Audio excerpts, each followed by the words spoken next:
Hey, welcome to Life in the Leadership Lane. I'm your host, Bruce Waller, where I get to talk to leaders that are making a difference in the workplace and in our communities. What did they do to get started, and what are they doing to stay there? Today, I am talking to another special guest. I'm talking to Alex Alonso. Alex is the Chief Knowledge Officer at SHRM. He's got his PhD. He's also got his SHRM-SCP, his HR certification. He's also the author of this great book that we're going to talk about today. I'm holding up right now. It's called Talking Taboo, Making the Most of Polarizing Discussions at Work. And Alex, hey, I'm so excited to have you on the show. How you doing? Hey, Bruce, it's great to be here, and I'm really looking forward to this conversation. For those of you that don't know, Bruce is an old friend of mine. I really appreciate it. I've been knowing him for almost a decade now, and I will say he's in my top 3 Texans of all time. Man, I appreciate that. Hey, I was thinking about the first time I actually met you. I think you came down around 2014 or 15 to Dallas HR and spoke to the group. Do you remember that? I do. I remember it. We were in a meeting room at DFW. I'll never forget. Yeah. That's exactly right. Well, of course, we just got back from the SHRM conference, an incredible time in the great city of New Orleans. I was just going to ask you, hey, what'd you think about the conference? The conference was so nice because we got to be back in person together, right? It was a collection of 15,000 of our closest friends. It was just something that was new and novel while still having done it many years before. The other thing that I thought was remarkable was how much each speaker kind of touched me in some way, right? And I think specifically about some of the things, for instance, that President Bush shared during his presentation about how leaders can respect their workers and show them that they mean respect. Things that are simple, like being on time, making sure that you're taking notes, making sure that you're listening. Those are the kinds of things that sort of resonate with you, and they're so common sense, but for some reason we forget them over and over again as leaders. So it was a real opportunity to kind of take advantage of that. And I'll tell you, you never have a bad time going to New Orleans and eating. So. It was my first time to New Orleans. I had a great time. And of course, I was part of the SHRM influencer team this year. Yep. And I got to tell you, I was busy the whole time, and it was just busy, good stuff. Connected with so many great people, sharing ideas. I remember after that George Bush engagement at the end of the conference, how everybody just felt lifted. As a matter of fact, I ran into you right before I left the conference, and we were all just like, man, that was so good. And there were so many great speakers. Of course, Johnny C. Taylor electrified everyone with this, just all of the things that he talked about. And we're going to talk about some of those things actually today, because some of those things I noticed were in your book. Before we move into that, I would love for you, for those who don't know who SHRM is, would you mind sharing a brief highlight of who SHRM is and how you serve your customers? Yeah, it's interesting. So SHRM is the oldest HR professional association at a national level devoted to serving HR leaders, right? What we do is we basically are the trade association for HR leaders across industry and around the world. We represent more than 1.6 million workplaces in terms of advocacy, in terms of everything that is related to learning and development for the workforce, as well as for managers and for HR professionals. And we also represent close to 115 to 16 million workers across the US alone whose lives are impacted by the HR practices of their organization. So we like to think of ourselves as the go-to resource for everyone who's in the world of work in some way and involved in management or people management or leadership. We like to think of ourselves as the group that helps solve workplace questions out there. And we like to think of ourselves as the stewards of good human capital practices across the planet. And we're fortunate enough to be led by the man that you just referenced, Johnny C. Taylor Jr., who I call the most electrifying man in management. I love that. I got to tell you, SHRM has helped me become a better leader. I remember when I got involved in Dallas HR and served on the board, one of the requirements was we all needed to be members of SHRM. And because of that, I learned so much. I've met so many people. I've connected with not just people, I've connected like with work because of SHRM. And today I get to serve on the Texas SHRM State Council, which is phenomenal, and continue to be an advocate for SHRM. Hey, before we get into this incredible book, Talking Taboo, which I'm really excited about, I would love for you to share the Alex Alonso story. Like, where did you grow up, and how in the world did you get into HR and leadership? Well, there was a time that my mom and dad would refer to me as a true bleep up, and I won't fill the bleep in by any stretch. But so I actually am born and raised from Miami, right? Miami, Florida, proud son of two very proud Cuban immigrant parents. Grew up in a smaller part of Miami known as Coral Gables, Florida, right across the campus of the University of Miami. Across the street from the campus. And I went to all the kinds of schools that you might expect. I went to Catholic school, all boys school, went to high school where I love sports. I actually played high school football with guys like Brian Greasy. I played high school baseball on the same team as Alex Rodriguez. And over the course of my time, I actually, was not athletically inclined. So I ended up ending my career as the minute I graduated from high school. But what ended up happening was I found my high school sweetheart and got married to her at age 18. And we were ready to have a baby at that point, which is to say we at no point were really actually ready to have a baby. Right? It was the true definition of some might call it a shotgun wedding, but that kind of arrangement. But we managed to stick together for a good 16 years, and all while both of us earning our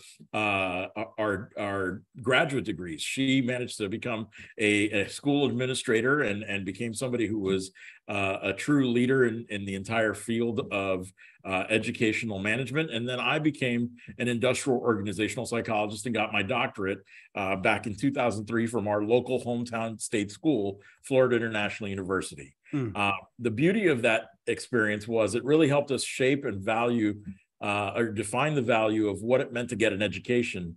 And we were fortunate enough to have my mom really support us. And by support, I mean actually make sure that no matter what we did, we finished with our degrees. I'll never forget, she said to me, I will continue to pay for your expenses as long as you go and get your degree and become something that you can actually call a career.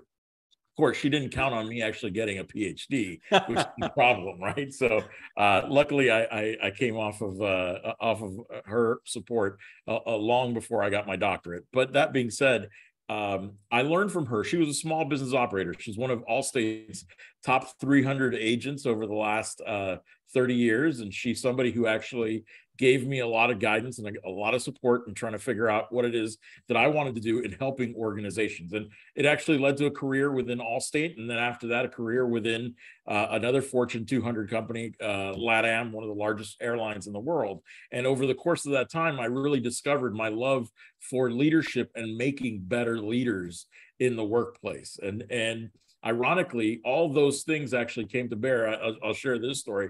In 2010, my ex-wife and I actually decided to divorce, but it was those skills that I had developed as a leader that made me a better dad for my three girls, and then made me an even better dad for my next foray into marriage and all those things. And luckily today, I'm grateful to have a beautiful partner by my side and somebody who continues to help me become a better leader along the way.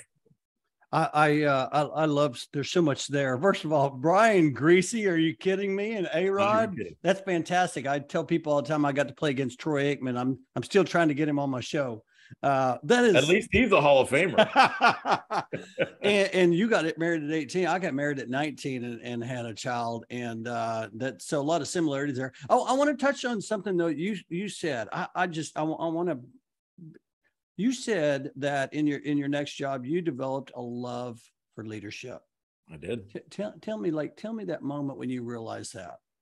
So for me, it's actually an interesting story in that I had gone from being somebody who was doing day-to-day work, kind of yeoman's jobs across the board. I went from being somebody, I'll share this and it'll be somewhat interesting maybe, but I actually worked for a bail bondsman as a skip tracer in college. And what that meant was basically I was helping them trace down people who had skipped bond in some way and actually needed to be taken back into incarceration.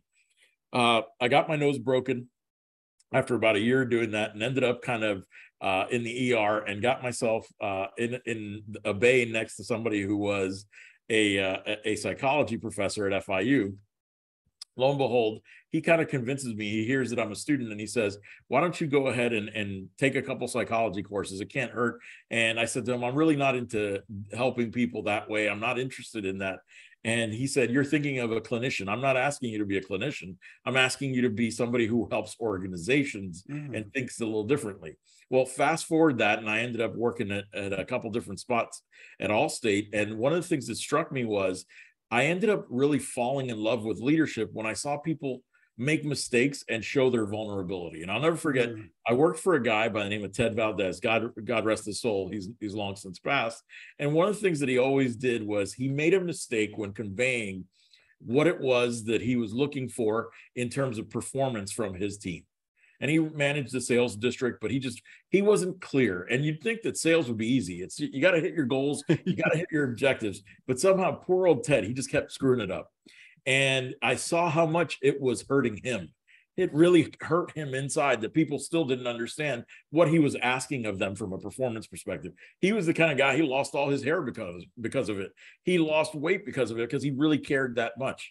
And what I really developed was a sense for, he really wanted to be a great leader. And when you find somebody that wants to do that to the point where it actually hurts them physically when they don't do it, that's somebody you can work with. And so sure enough, that was my first foray into helping kind of engage and develop an executive. And ever since then, I got a taste for it.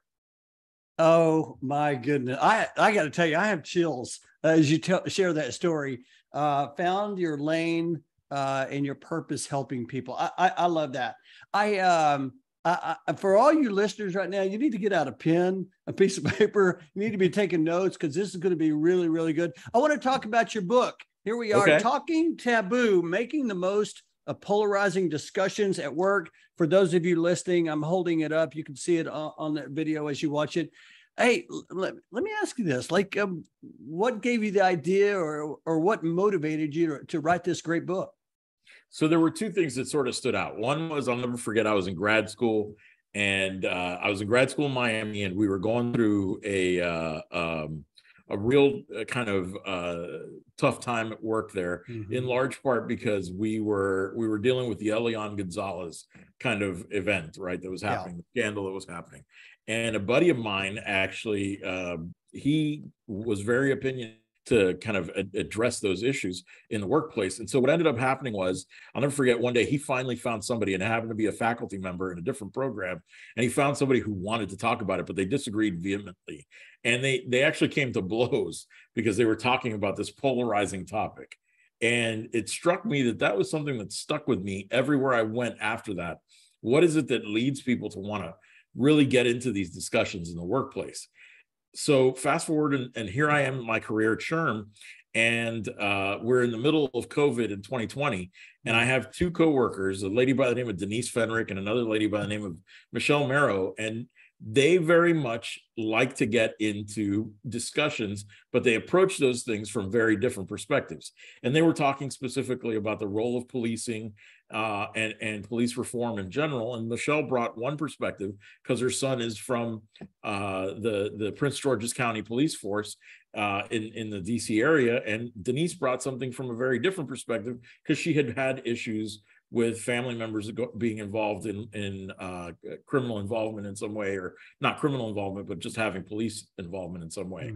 So they approached it from very different perspectives. And I'll never forget, it was a late kind of July night, and they were working and trying to finish up a report, but they were disagreeing at the same time and really having a heated discussion, but one that actually ended productively. And it struck me, what was it that led them to get to that productive outcome? To this point, they are still very good collaborators to this day. They're good friends, but they were able to have that discussion and not have an issue. And it took me back to that first kind of altercation in my career. And then it made me think, what is it that makes people good at this? And what is it that makes people bad at this? All of a sudden, we started to see people arguing about elections, starting to argue about COVID and the different things associated with COVID, vaccine mandate, mask mandate, take your pick, a return to office. And it just occurred to me, no matter how hard we tried, we were never going to get out of having these discussions in the workplace. It's kind of like being a kid in a candy store where you're told, don't you dare grab that candy. And all you want to do is have one of each, if not more. Yeah, I appreciate you sharing that, kind of framing that up. You know, the forward, I always I love the forward because, you know, it's written by someone else that's talking a little bit about the author, and Steve Brown, who we know is phenomenal, former SHRM board member, chief people officer at La Rosa. Absolutely admire Steve. He did a great job. But I love how you basically identified really three different or divided it up, I guess, into three parts. Part one, why are some topics taboo? Part two, real life conversations, which I really, really enjoyed that part a lot. And then, of course, part three was making taboo topics work for you.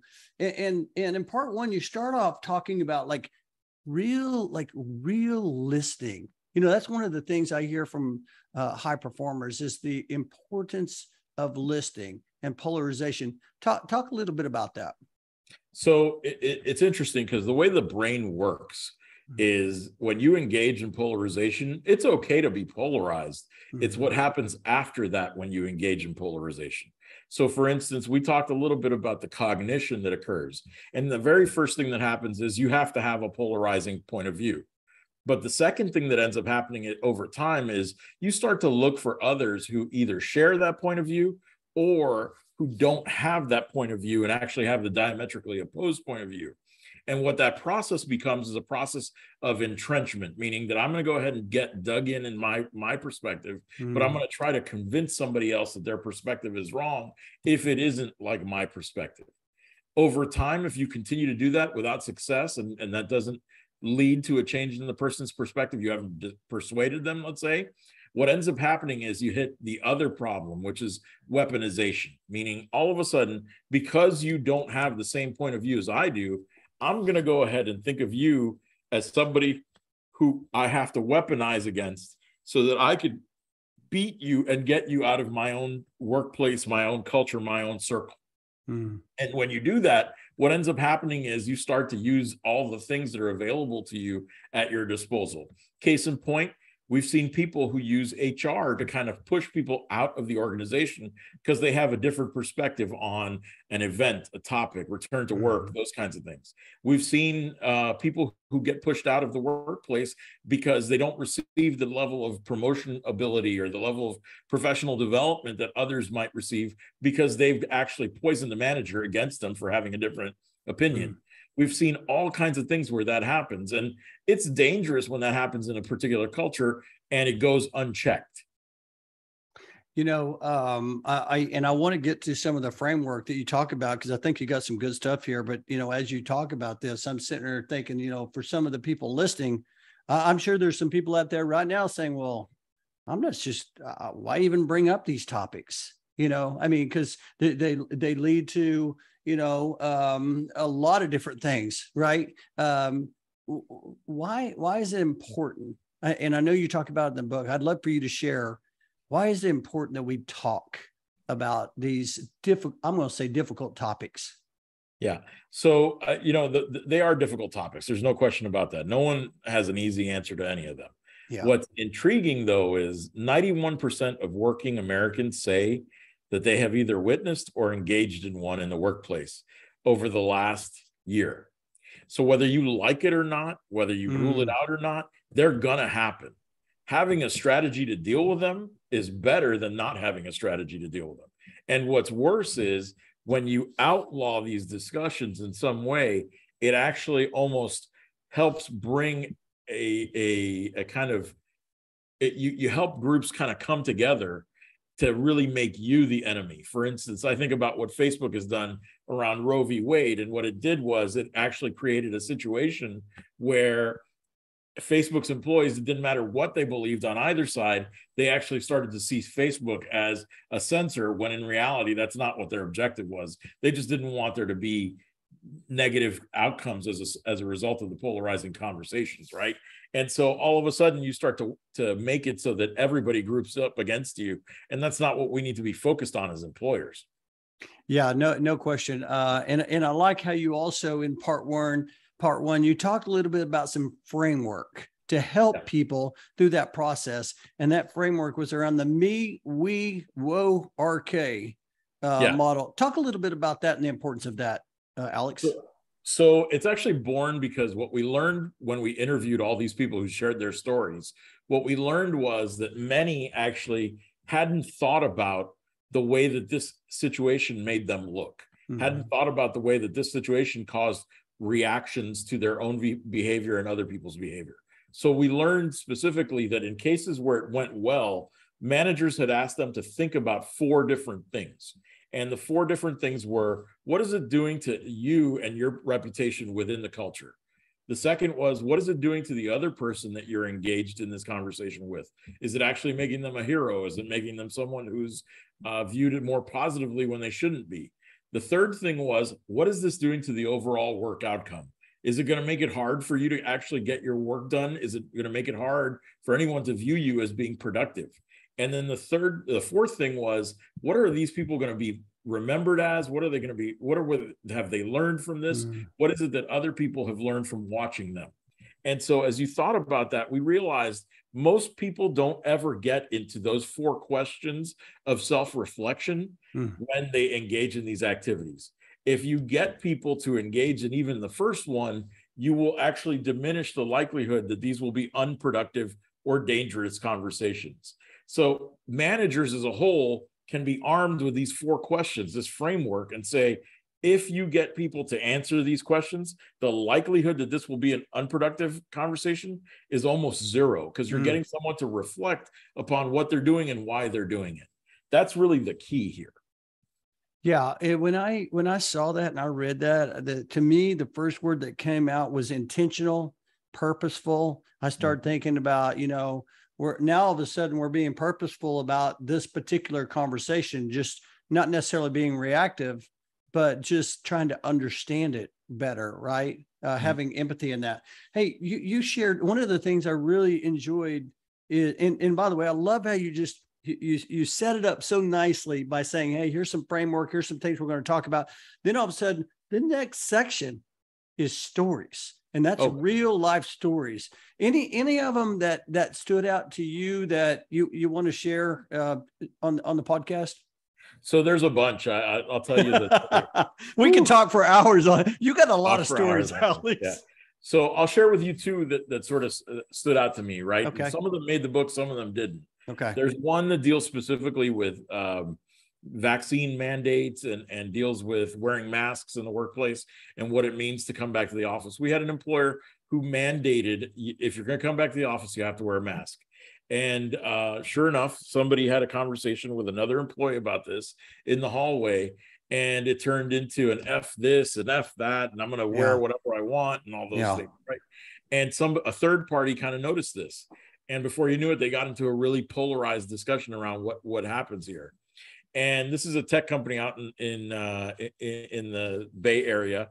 And sure enough, they decided that they were going to go ahead and try to ignore this, just bury it and tell them both that they can't really talk about this and this is not something they should talk about. Well, sure enough, what ended up happening was that they both disregarded the manager, hired the same attorney, and actually tried to sue the organization for First Amendment rights, right? And to say basically that the organization was violating their freedom of speech rights. Now, we all know that this is nonsense, right? Freedom of speech only lives in common open areas. In the workplace, you have to abide by your employee policy and code of conduct, right? But in reality, the employer didn't have that code of conduct, that policy related to that, right? And so they were well within their rights to sue them. And what ended up happening was that the employer actually ended up on the 6 o'clock news.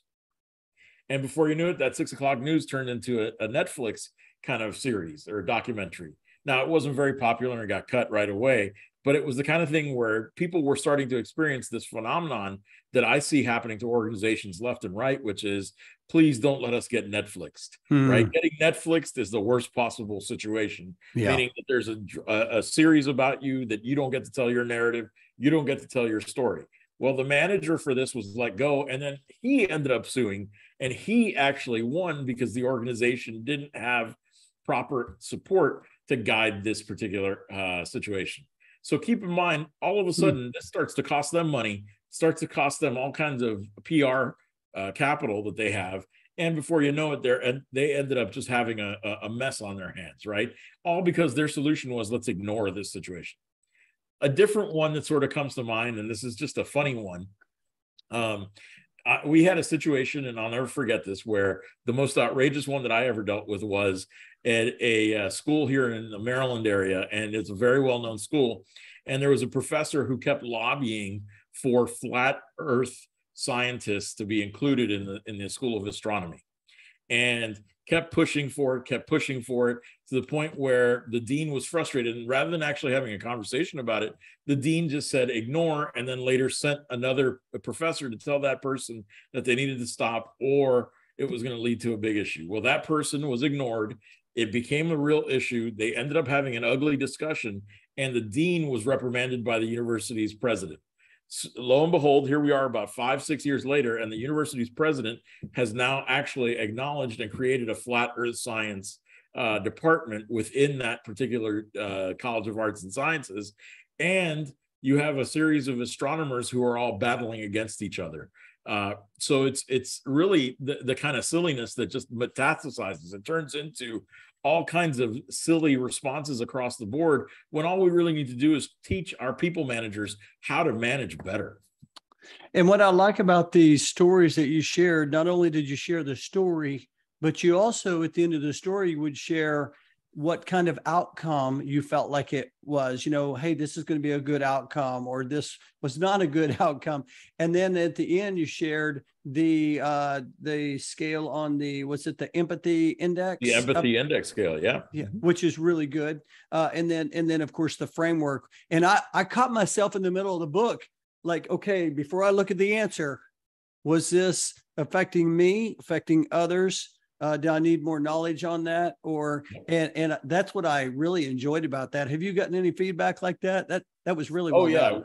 We've gotten a lot of feedback on that front. And one of the things that we've highlighted is people didn't think about those things that way, right? So it's given them a kind of a, hey, can I quiz myself on whether or not I'm effective? But then the other thing is, to your point on that index, one of the things we've been able to do is kind of help people identify when it is that their culture might actually become polarized and really become a case of true kind of ugly culture within the workplace, right? And so people are actually benefiting from that kind of tool. And then the other thing we've done is we've been fortunate enough to collect a lot of data so that we could actually arm everyone with that information and see where they fit in the world of work. Well, and you have a lot of, and that's the last thing I was going to say, is the end of the book, you have a lot of data that's really helpful. I think people are going to find a lot of value in just having that data at the end of the book. And I know that's taken you a while to put all that together, but that's a great resource. Yeah, people really did. So this was a little bit of a labor of love, but one of the things that we did was we looked at major polarizing events for the last 50 years and asked people to tell us what they uncovered in terms of whether or not there was something that was polarizing about it and why it was polarizing. So we go all the way back to, believe it or not, to Vietnam. And we asked people what it was that they found polarizing, and specifically how prevalent that was in terms of their workplace back in the day, if they were working in that era. The other thing that we've kind of highlighted in that data and that research is what it is that's most effective in helping people overcome this. What are the key differences that are out there that would be helpful in overcoming these things? And so you can get people who are one side of the aisle versus the other side and say, hey, let's find a way to get through this, because at the end of the day, the shared objective is what's going to get us to victory. Yeah, there's some great guys back there. Hey, one of the there's a word that just keeps coming up, Alex, and I've heard Johnny C. Taylor really stress this word. It's been around for a long time. It's the word empathy. Yes. And I just keep hearing that it just keeps getting brighter and brighter and brighter. Talk about empathy, because you talked a lot about empathy in this book and the importance of that. Well, far be it for me to say that I've talked about it anywhere near as much as Johnny. Right. But I'll tell you that empathy is really the kind of unspoken kind of skill set that most people don't have these days. And everybody assumes that empathy is really about I'm going to go ahead and agree with you, or I'm going to go ahead and feel sorry for you, or I'm going to go ahead and show some kind of sympathy along the way. And I like to think about what folks like Marshall Goldsmith say, which is empathy can be problematic if it's done for the wrong reasons, right? Mm. And so, for instance, when you're engaging in empathy, it's really about taking it in what it is that someone is experiencing, internalizing it, and then finding the right solution for them, right? More often than not, what ends up happening is people who engage in empathy are not really engaging in empathy. They're not coming up with a solution for the other person. They're actually coming up for a solution for themselves, right? So I feel guilty, so I'm going to help this person. Or I feel like helping this person might help me advance in some way. That's not empathy. That's me-pathy, as I like to call it, right? Because it means that basically somebody is actually doing something magnanimous or nice for the purposes of really helping themselves and the feeling that they're dealing with. I don't think that that's valuable. The value of empathy is when we're doing it for the right reason, and it's designed to help another person with whatever problem they might have, right? Whether it's just providing sympathy, whether it's providing a different perspective, or sometimes even being honest with them and saying, you didn't handle that situation the right way. Let's talk about how you could have handled that situation the right way. And that's where I think Johnny has really advanced the art of empathy quite a bit. It's really about being that transparent and helping somebody see what they couldn't see. That's true empathy. Yeah. Yeah. Listen, that is so good. I appreciate you sharing that. And again, I think at the end of the day, I mean, the word just keeps getting bigger and bigger, and the bigger it gets, the more people it's going to help people. And I think this book here, as I read some of those stories, I started looking through another lens when I was reading those stories. And there's, like, you're right. I mean, there's so many different stories. There was one, a couple of them were kind of comical. A lot of them are, but they're so important. But like just the two people that wanted to change it, they were changing the channel back and forth in the break room, you know, and because one side is viewing something, viewing it from this angle, and then someone else at a different angle. And so many stories. We could talk all day on this. Here's my question for you. I want to ask you this, Alex, and you're the Chief Knowledge Officer, so you know a lot. I want to ask you this. What did you learn going through the process from writing this book? Did you learn anything? I learned a couple things, and I'll share this with you. It's a fantastic question. Number one, I learned that there are so many people who have similar experiences and have similar discussions and similar kind of exposure to this issue, that it's great to see that so many people are going through it and they can go through it together, learning from one another. The other thing that I learned is to be a great leader, you have to learn about yourself and what your leadership style is. And if you're going to be a good leader, it's great to be transformational. Everybody wants to be Winston Churchill, Ronald Reagan, take your pick. Everybody wants to be that leader, right? The one who gets people to go on things through communication and charisma. But that's not the only kind of leadership there is. There's also transactional leaders. Those are the people who get us to go through those ugly processes, to get us to go through the day-to-day stuff that makes us better over and over again. And what I learned from myself about myself when going through this is my leadership style tends to be much more transactional. I want to elevate people on a day-to-day basis, but elevate them by teaching them a process to be elevated, right?